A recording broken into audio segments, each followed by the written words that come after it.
Howdy y'all. It's the horses back, everyone, for the US Grand Prix. And the Stetson as well. It's a genuine Stetson, this. Interesting fact for you all before we begin this fantastic crawl wall. It's actually from America itself, and we actually bought it back in 2000. So who knew back in the year 2000 that in 18 years time I'd be doing a YouTube channel shouting at drivers, doing Formula 1 races, and I'd wear it. Great stuff. So there you go, that's Horsey. He's gone, he's done with.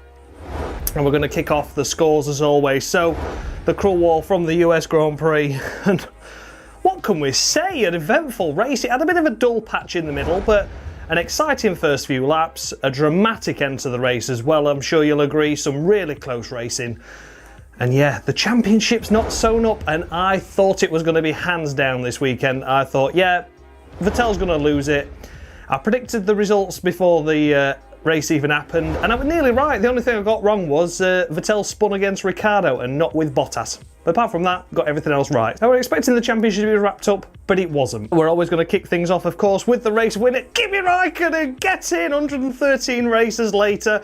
Since his 2013 race with Lotus at the Australian Grand Prix, he's finally done it. He's finally done it. Honest to God, my timeline was going mental with people so happy, and I'm so happy as well.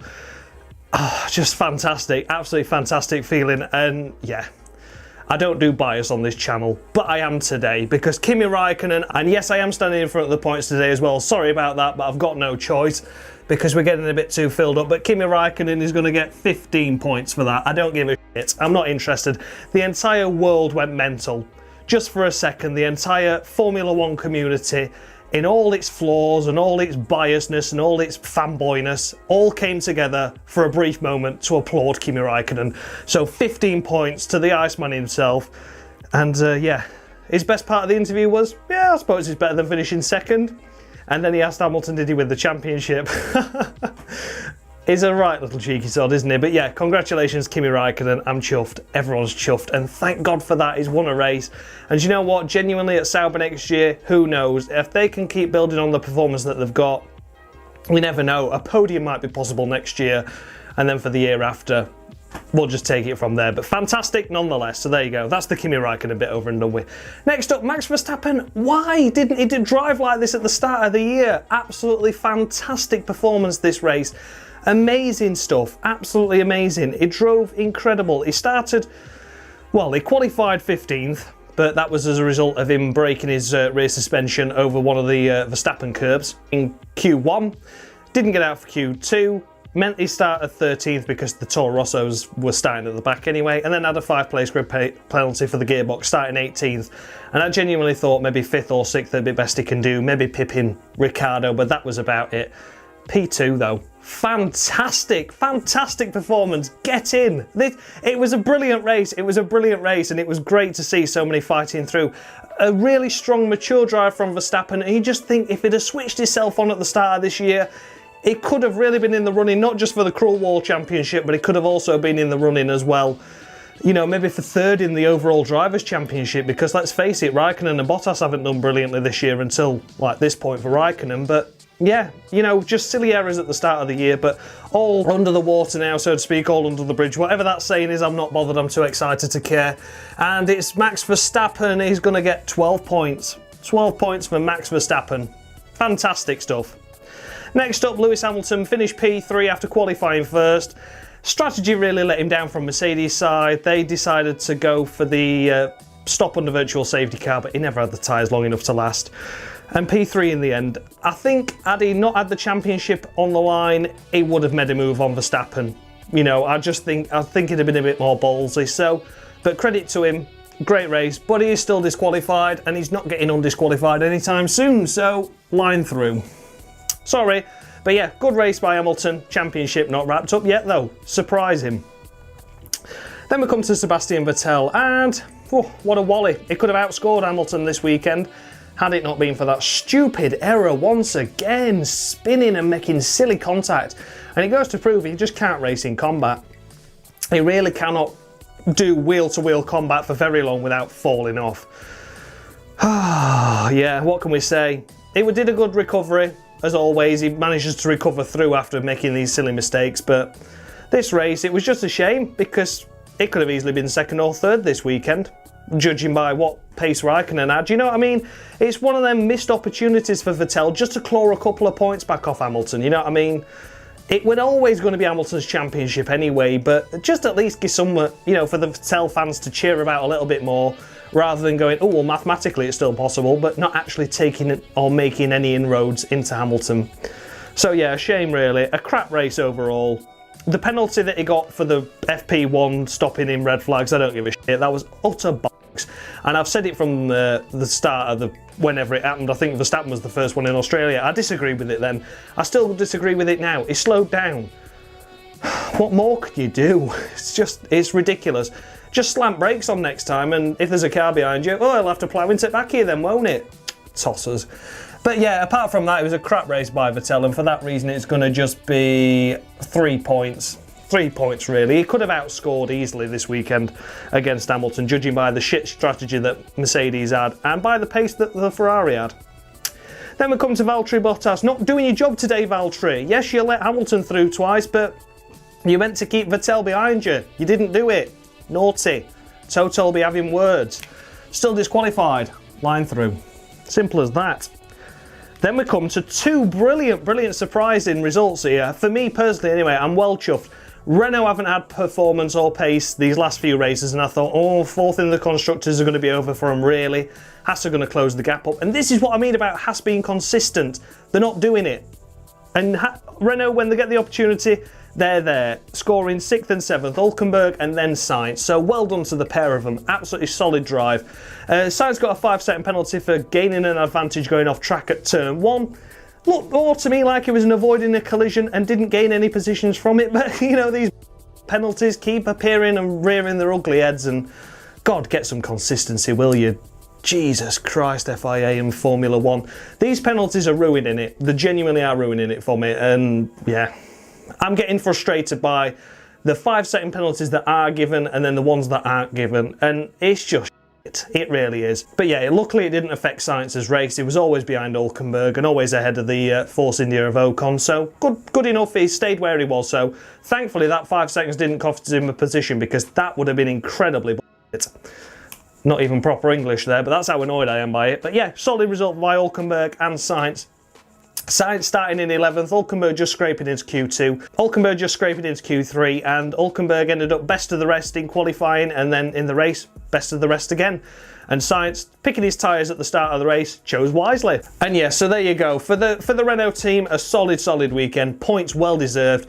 Gapped Haas a lot more now, and just moved a bit further away from the other rivals as well. I don't think there's any more competition now really for fourth in the constructors, but Renault deserve it definitely after this race weekend. So for that reason, the two Renault boys of Hülkenberg and Sainz are going to be getting 10 for Hülkenberg and 9 for Carlos Sainz, because Sainz was just out qualified and just slightly outraced. I'm not taking that 5 seconds into consideration at all, because that's bollocks. Then we come to Esteban Ocon, out qualifying and out racing Sergio Perez again this weekend, but it's okay everyone, Perez has got the seat. It's fine, don't worry about it. It can crash into the entire world and he'd still get a seat. Well, I'm disappointed, I knew it was coming anyway, but still annoys me when it happens. They are seriously contending and reckoning that Ocon will be in Williams next year, and I really hope so now, because he deserves to be alongside George Russell. Mercedes, get your act together, get Williams as a Mercedes B team, get Williams back to where they belong, and with some decent drivers for God's sake. So, Esteban Ocon, not with a seat next year just yet, but still outperforming his teammate, and the car is in really. Did a solid job to finish P8, got into Q3, and yeah, Esteban Ocon, I'm going to score him a solid 9 points. It's not very cruel at the minute, is it? We'll get there. Next up we have K-Mag. Didn't look to be the best Haas this weekend, but yeah, Romain Grosjean did make an absolute Haas of it himself, and yeah, managed to get some points, did our K-Mag, which is lucky for Haas, because it didn't look like K-Mag were going to be the one to score those points. K-Mag, of course, finishing 9th, picking up a couple of points from him is decent, but they're going to be so frustrated with Grosjean. We'll come to it in a minute. But in terms of Magnussen's race pace and overall qualifying, he was slower than Grosjean. And yeah, I think it was only as a bit of luck really that Grosjean ahead took Leclerc out.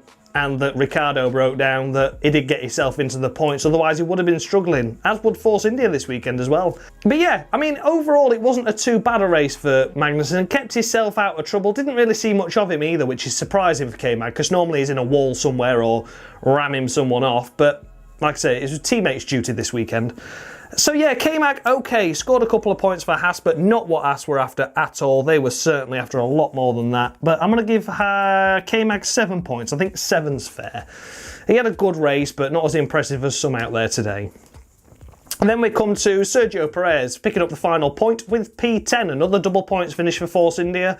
Racing Point, Force, Canada, whatever you want to call them. Yeah, they're back in a double points finish once again. I think ever since this started back as the new Racing Point Force India, it was only that race where Perez took his teammate out that they didn't get a double points finish. So yeah, interesting. But it's all right because you've got a seat anyway. I'm not bitter, I'm just angry. Anyway, so Perez, I don't really want to go much into it. He had a lonely race-ish. And yeah, he's out of the cruel wall anyway. But I think 6 points this weekend. He didn't do as good a job as K-Mag. He was outperformed by his teammate all weekend. 6 points is fair enough. And then we come to Brendan Hartley finishing 1 lap down. And a solid job. A solid job by Brendan. Starting at the back anyway. Technically was out-qualified by Gasly. But that didn't make any difference because they're at the back anyway, starting 19th and 20th. And then in the race, had the measure of his teammate. Managed to make his tyres last where Gasly couldn't. And you know what? I think that was a strong performance. They're saying Albon could be in that seat next year alongside Danny Kvyat. And it'd be a shame because I think these last few races we have started to see what Hartley can do. And I just think he deserves another full season. But you know what Helmut Marko's like. You have one bad race and he throws you out. Anyway, yeah, so Brendan Hartley, I think it's going to be bitter. Unfortunate to finish 11th, but realistically with that Honda engine, it was the best he could do. And he outperformed his teammate, so great stuff.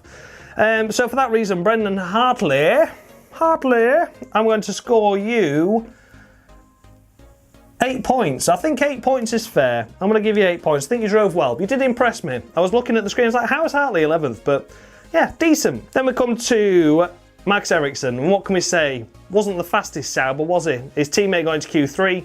He was out in Q1. Not ideal, it must be said. Points were always going to be a struggle for Ericsson. He's never gone well around here, I don't think, from if I remember rightly. He might have picked up a couple of points back in 2015 when Sauber was okay, but let's face it, he's just really thinking about his reserve driver role for next year, and I think he's giving up a little bit.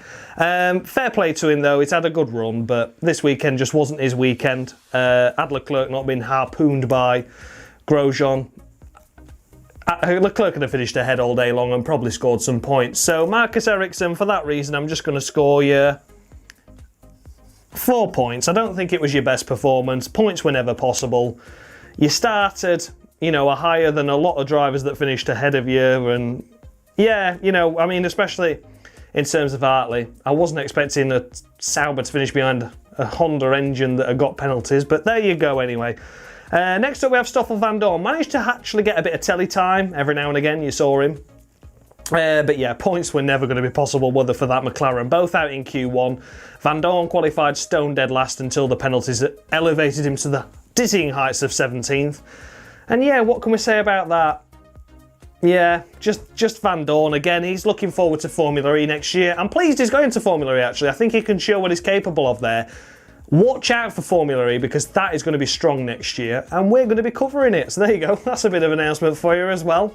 We're covering it next year and there will be a cruel wall. Ooh, your taste buds are tingling. I'm not sure why they would, but they are. So yeah, Stoffel Van Dorn, a great average job there. But he finished P13, had a muck about, had a bit of a race with a few people, I suppose. So Stoffel Van Dorn, you are going to be finishing in... I'll give you middle of the row 5, I think. I think that's all I can give you. Realistically, had the retirements not happened that did happen, you'd have probably been finishing about 17th. So not bad, but not brilliant. Then we come to Pierre Gasly. Outraced by his teammate, really. Had to make an additional stop for the tyres. They were on the same strategy as well. So yeah, just had the measure of him this weekend, did Hartley, and it's one of those things. But Gasly's off to Red Bull next year, and of course an impressive performance in Q1 in qualifying to qualify 7th. So there was pace in that car. There may have been a slight issue with the car as well, with the Toro Rosso, making him have the extra pit stop. He could have had a slow puncture. I don't know, to be honest with you, but it was just nice to see Brendan Hartley outrace him for once. So, Gasly, okay race, not too bad at all. And you are going to be getting 6 points. You can have 6 points, okay race. Made some positions up, but not as good as your teammate. Then we have the last two finishers, which were Sergei Sorokin and Lance Stroll. And Sergei Sorokin, solid job this weekend, I'm going to say. That out-qualified his more experienced teammate that's off to Racing Point Fast Canada next year because daddy's money. Again, I'm not bitter, but, you know, just annoys me because I did give a lot of bad press to Sorokin at the start of the year. And I know Sergei Sorokin won't be watching, but if for some reason he is, I just want to say I'm sorry, Sorokin, for the bad results and the bad scores I give you. I just thought you were another crap pay driver that didn't deserve to be in Formula 1. And you've proven me wrong. So well done. I am wrong from time to time. And yeah, this season I have been wrong. I should have marked you fairly. Your teammate's crap, but you're not. You are decent. And for that reason, where is he? Sergei Sorokin, I give him hardly any points. He only scored 7 points in the first 5 races. And then some Palmers and whatever else. So yeah, I didn't do brilliantly, did I? I got it wrong, I'm sorry. So for Sergei Sorokin, I'm going to award him 8 points on his race, but I'm going to give him 10 bonus points because I got it wrong and I was a bit of a dick.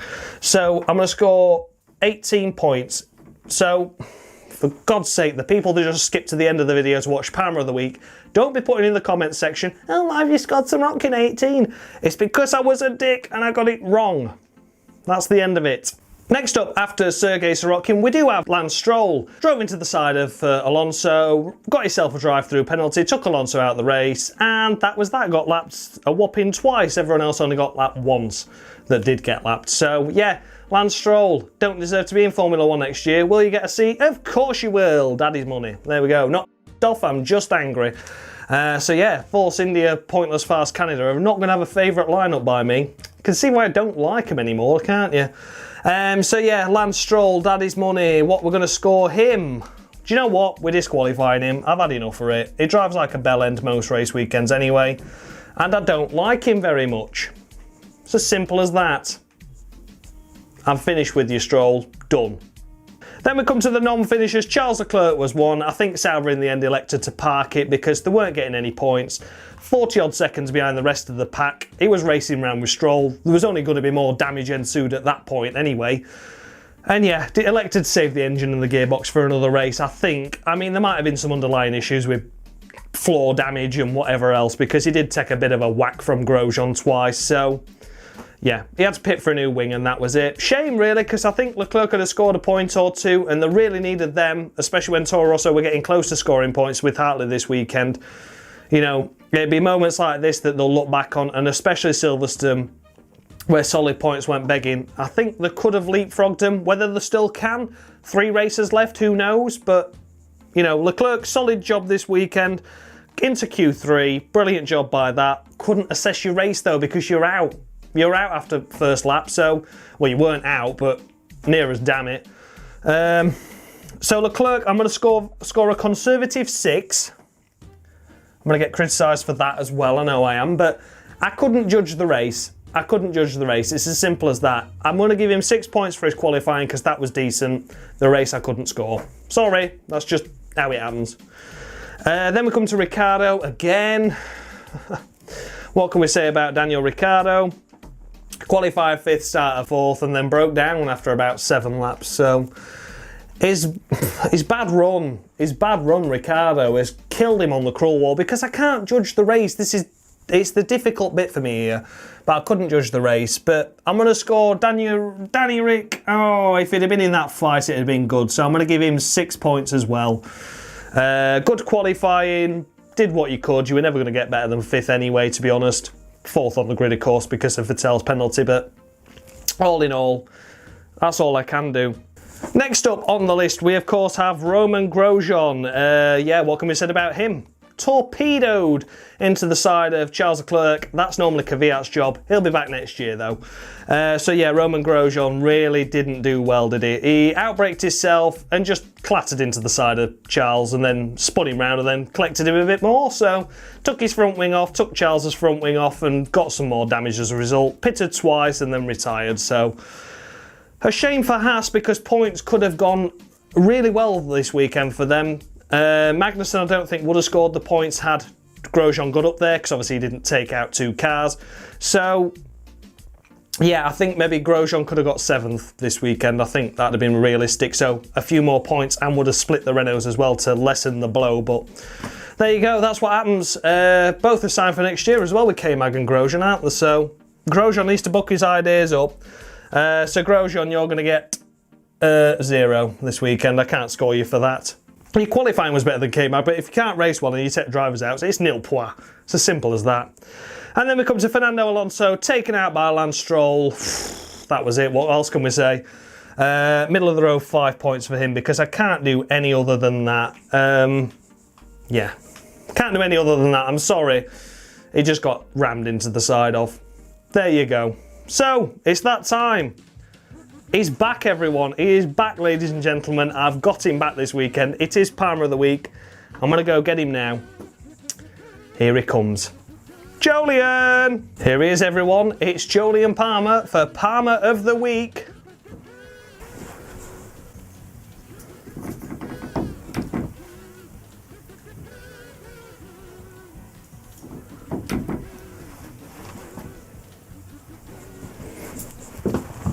And there he is. That was Jolyon Palmer. He is back, everyone. Nice to see him back.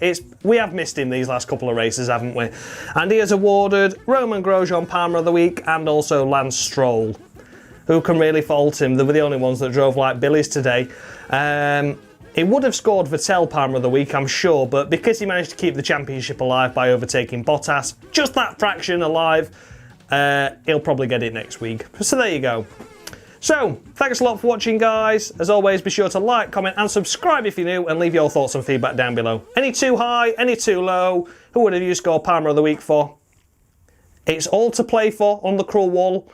Maybe not so much in the real life championship, but here it's all to play for. Thanks a lot for watching, guys. Much love.